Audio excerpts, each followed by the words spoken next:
آج کی جو حدیث ہے اس کے اندر 3 مختلف واقعات ہیں اور اسے اکثر ائمہ محدثین نے اپنی اپنی صحیح میں نقل فرمایا ہے اور مختلف سندوں کے ساتھ یہ واقعہ مختصراً کہیں طوالت کے ساتھ اور کہیں اختصار کے ساتھ یہ بیان ہوا۔ مسند احمد بن حنبل کی حدیث نمبر ہے 8071 اور یہ 8072 میں بھی اسی سند کے ساتھ حضرت امام احمد بن حنبل نے اسے اپنی مسند میں نقل فرمایا ہے۔ حضرت سیدنا ابو ہریرہ رضی اللہ تعالی عنہ بیان فرماتے ہیں، قال قال رسول اللہ صلی اللہ علیہ وآلہ وسلم لم یتکلم فی المہد الا ثلاثہ او کما قال۔ 3 بچے ایسے ہیں جنہوں نے پنگھوڑے میں کلام کیا۔ 3 بچے ایسے ہیں جنہوں نے پنگھوڑے میں گود میں کلام کیا، پنگھوڑے میں کلام کیا۔ نمبر 1 عیسیٰ بن مریم۔ یہاں ان کا واقعہ تفصیل سے بیان نہیں ہوا، قرآن کریم نے ان کا پورا تفصیلی ایک واقعہ بیان فرمایا ہے جس کی آج ہم نے تلاوت بھی کی، کہ جب حضرت سیدہ مریم سلام اللہ علیہا انہیں لے کر آتی ہیں تو پورا پیچھے سے واقعہ تفصیل سے بیان ہوتا ہے۔ جب انہیں لے کر آتی ہیں تو قوم والے کہتے ہیں نہ تیرا باپ ایسا تھا نہ تیری ماں ایسی تھی، تو یہ اشارہ کرتی ہیں اسی سے پوچھ لو۔ تو وہ حیران ہو کے کہتے ہیں کیف نکلم من کان فی المہد صبیا، بھلا بچہ بھی بات کرتا ہے جو گود میں ہے، ہم اس سے کیسے کلام کریں؟ ہماری بات کا کوئی جوڑ نہیں بنتا، ہم تجھ سے پوچھ رہے ہیں، تو کہتی ہے اس سے پوچھ لو۔ اتنے میں حضرت سیدنا عیسیٰ علیہ نبینا علیہ السلام کلام کرتے ہیں، کہتے انی عبد اللہ، میں اللہ کا بندہ ہوں، اللہ نے مجھے کتاب سے نوازا ہے، اللہ نے مجھے شرف نبوت سے فیض یاب کیا ہے، مجھے اللہ نے برکت والا بنایا ہے، مجھے نماز کا حکم دیا ہے، زکوٰۃ کا حکم دیا ہے، میں اپنی ماں کے ساتھ نیکی کرتا ہوں۔ یہ ساری باتیں آپ نے کہہ دی۔ اللہ تعالیٰ کے نبی علیہ السلام نے اس کی طرف اشارہ کیا کہ پہلے تو عیسیٰ بن مریم سلام اللہ علیہما، دوسرے فرمایا بنی اسرائیل کا ایک عابد، عبادت کرنے والا شخص جس کا نام جریج، اللہ کے نبی علیہ السلام نے فرمایا۔ خلاصہ یہ ہے کہ یہ ایک جگہ پر انہوں نے اپنا عبادت خانہ بنایا تھا جہاں یہ عبادت کرتے تھے، قوم والوں کو پسند نہیں تھا۔ قوم والوں کے پاس ایک خاتون نے آ کر کہا کہ اگر میں اسے فتنے میں مبتلا کروں، اگر میں اسے فتنے میں مبتلا کروں، قوم والوں نے کہا ہم تو چاہتے ہی ہیں۔ اب اس خاتون نے، اس عورت نے کسی کے ساتھ ایسا معاملہ کیا اور جب بچہ ہوا تو کہنے لگی یہ اسی جریج کا ہے۔ رسول اللہ صلی اللہ علیہ وآلہ وسلم فرماتے ہیں لوگوں کو بہانا چاہیے تھا، وہ سارے جمع ہو کر آئے اور اس کا وہ عبادت خانہ گرا ڈالا۔ جب حضرت جریج نے پوچھا کہ یہ کیا معاملہ ہے تو انہوں نے کہا تجھے نہیں پتہ، تو بڑا عابد زاہد بنا پھرتا، تو نے یہ معاملہ کر دیا۔ تو رسول اللہ صلی اللہ علیہ وسلم فرماتے ہیں فصلی، جریج نے پہلے نماز پڑھی، پھر اللہ کے حضور دعا مانگی، دعا مانگنے کے بعد وہ ان کے پاس آ کے کہتے اس بچے سے کہتے بتا تیرا باپ کون ہے، بتا تیرا باپ کون ہے؟ اس نے کہا میرا باپ فلاں چرواہا ہے۔ اب قوم والوں کے سامنے جب حقیقت آشکار ہوئی تو وہ لگے معافی مانگنے، اللہ کے نبی علیہ السلام فرماتے ہیں چومنے لگے، بوسہ دینے لگے، یا جریج ہم سے غلطی ہو گئی، ہم تیرا سونے کا بنا دیں عبادت خانہ؟ تو کہنے لگا نہیں، مٹی کا ہی بنا دو جیسے پہلا بنا ہوا، تمہیں نہیں پتہ یہ میرے ساتھ کیا معاملہ ہوا۔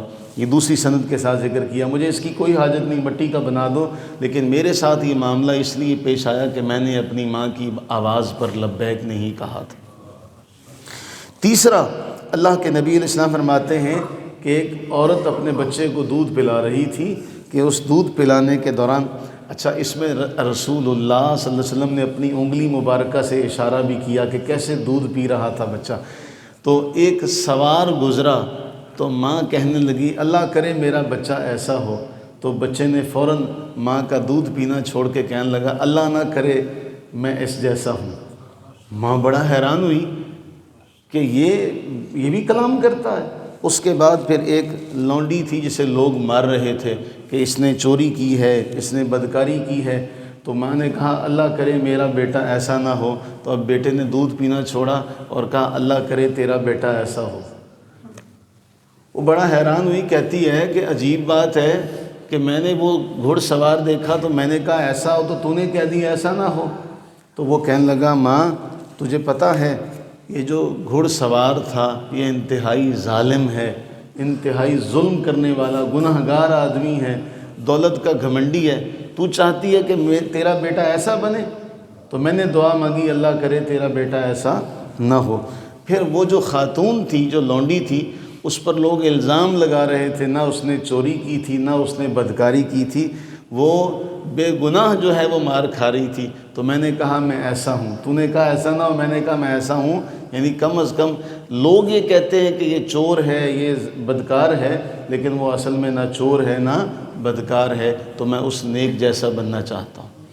یہ تین ہیں جن کے بارے رسول اللہ صلی اللہ علیہ وآلہ وسلم نے ارشاد فرمایا انہوں نے بچپن میں کلام کیا، اپنے پنگھوڑے میں گود میں کلام کیا، جو کہ کلام کرنے کی عمر نہیں ہوتی۔ ان میں پہلا ہے عیسیٰ بن مریم سلام اللہ علیہما۔ ایک بات ذہن نشین کر لیں، ہمارے دور کے جو بچے سائنس پڑھتے ہیں ان بچوں کے ذہنوں میں جو زہر انڈیلا جا رہا ہے وہ کیا ہے؟ دیکھیں جی، بچہ پیدا ہونے کا ایک پروسیس ہے، یہ کیسے ہو سکتا ہے کہ ماں باپ کے بغیر بچہ پیدا ہو جائے؟ تو عیسیٰ علیہ السلام کا وجود ایسے کیسے ہو سکتا ہے؟ یہ سوال بچوں کے ذہنوں میں ڈالا جاتا ہے۔ آپ کے علم میں ہونا چاہیے کہ اہل کتاب نے الزام لگایا کہ جی حضرت مریم کا کسی کے ساتھ کوئی معاملہ تھا جس کی بنا پہ حضرت عیسیٰ علیہ السلام دنیا میں ہے، معاذ اللہ ثم معاذ اللہ، العیاذ باللہ۔ ہمارا قرآن یہ کہتا ہے ان مثل عیسیٰ عند اللہ کمثل آدم، ان مثل عیسیٰ عند اللہ کمثل آدم، کہ عیسیٰ علیہ السلام کی مثال اللہ کے حضور ایسے ہی جیسے آدم علیہ السلام۔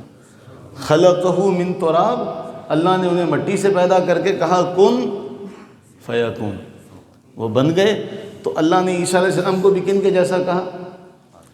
اب وہ ذہنوں میں سوال پیدا کرتے ہیں، شکوک و شبہات پیدا کرتے ہیں، دیکھیں جی ایسا نہیں ہو سکتا۔ ان سے بندہ پوچھے، یہ سوال ہوا باقاعدہ ہم سے، تو ہم نے کہا کہ اگر تمہیں اللہ تعالیٰ، پہلے تو اللہ تعالیٰ کی قدرت پر ایمان رکھنا شرط ہے۔ قرآن کے اندر اللہ تعالیٰ فرما رہا ہے کہ ان اللہ علی کل شیء قدیر، اور دوسرا فرمایا اللہ تعالیٰ اپنے امر میں غالب ہے۔ اللہ تعالیٰ اپنے امر میں اسے کسی کی کوئی حاجت نہیں، وہ جو کرنا چاہتا ہے ما شاء اللہ کان، وہ کر گزرتا ہے، وما لم یشاء لم یکن، جو وہ نہیں چاہتا وہ نہیں کرتا، جو وہ چاہتا ہے وہ کر دیتا۔ تو جو صالح علیہ السلام کی اونٹنی ہے، اس کی ماں باپ، اس کی اونٹنی وہ کس سے پیدا ہوئی؟ وہ تو پتھر سے نکلی۔ کیا پتھر سے بھی کبھی جانور نکلتا ہے؟ کیا پتھر سے بھی کبھی جانور پیدا ہوتے ہیں؟ تو یہ ایک معاملہ ہمیں سوچنا چاہیے کہ ایسے اعتراضات جدید دور میں ذہنوں میں، بچوں کے ذہنوں میں پیدا کیے جا رہے ہیں کہ وہ سوال کریں، اور ہم قرآن کریم سے اس کا جواب دیتے ہیں کہ نہیں، اللہ تعالیٰ کی قدرت ہے، وہ آدم کو اور اماں حوا کو بغیر ماں باپ کے پیدا کر سکتا ہے، تو حضرت عیسیٰ علیہ السلام کو بغیر باپ کے پیدا کرنا کون سا مشکل ہے؟ ہمارا اس پر ایمان ہے، ہمارا اس پر ایمان ہے۔ دوسرا کہ ایک بڑی اہم بات ہے، نیکوکاروں کے حاسد ہوتے ہیں۔ جریج پر الزام لگانے کے لیے انہوں نے بڑی پلاننگ کی تھی۔ نیکوکاروں کے ایک عربی زبان کا محاورہ ہے، من صنف قد استہدف، جو کتاب لکھتا ہے اس کو ملامت کا نشانہ بنایا جاتا ہے، اس نے ایسے نہیں کیا، اس نے یہ چیز نہیں لکھی، اس کو ایسے لکھنا چاہیے تھا۔ ہم بھی جب بیان کرتے ہیں تو ہمیں بھی کہتے ہیں ایسے نہیں کرنا چاہیے تھا، ایسے کرنا چاہیے تھا۔ آپ جب نماز پڑھنے آئیں گے تو آپ کو کوئی دیکھ کر کہے گا تو بھی یہاں پہ آ گیا، تو کیسے آ گیا؟ تو جب بھی نیکی کے راستے پر چلیں تو اس طرح کے معاملات پیش آتے ہیں۔ تو وہ جریج والا معاملہ کہ قوم والے پہلے دشمن تھے، جب قوم والوں کے سامنے حقیقت آشکار ہوئی تو قوم والے اپنی غلطی پر اس پر سارے شرمندہ ہوئے۔ تیسرا معاملہ، ہر چمکتی شے سونا نہیں ہوتی۔ ہم ظاہر دیکھ کر کہتے ہیں کہ جی ہمارا اس جیسا معاملہ ہو سکتا ہے وہ اللہ کے ہاں پسندیدہ نہ ہو۔ اللہ کے ہاں اس کا کوئی مقام نہ، جیسے ماں نے سوار دیکھا تو ماں نے کہا ایسا، ماں کو تو نہیں پتہ تھا، بچے نے بتایا کہ ماں تجھے کیا پتہ یہ کتنا بڑا ظالم جابر آدمی، اور جس کو لوگ جھوٹا سمجھ رہے تھے، جس کو لوگ بدکار سمجھ رہے تھے، نہ وہ چور تھی، نہ وہ جھوٹی تھی، نہ وہ بدکار تھی۔ تو معاملہ یہ ہے، دنیا میں ہم جیسے بھی رہیں، یہاں تو اللہ تعالیٰ کے پیغمبروں کو نہیں چھوڑا گیا۔ حضرت سیدنا سلیمان علیہ السلام کے بارے میں لوگوں نے کہہ دیا کہ جادوگر تھے، ابراہیم علیہ السلام پر کیا الزام نہیں لگایا، خود ہمارے رسول صلی اللہ علیہ وآلہ وسلم پر کون سا الزام ہے، کون سا ایسا معاملہ ہے جو انہوں نے نہیں کہا، کہ کیا کیا باتیں آپ کے بارے میں نہیں کی گئی کہ یہ ایسے ہو گیا، ایسے ہو گیا، ایسے ہو گیا۔ اللہ تعالیٰ سے دعا کریں کہ اللہ تعالیٰ اپنی رحیمی کریمی کا صدقہ ہمیں ہر قسم کی آزمائش سے محفوظ رکھے، ہمیں حاسدوں کے حسد سے، شریروں کے شر سے محفوظ و مامون فرمائے، ہمیں بھی ہماری نسلوں کو بھی اللہ محفوظ فرمائے، ایمان کی سلامتی عطا فرمائے، آمین ثم آمین۔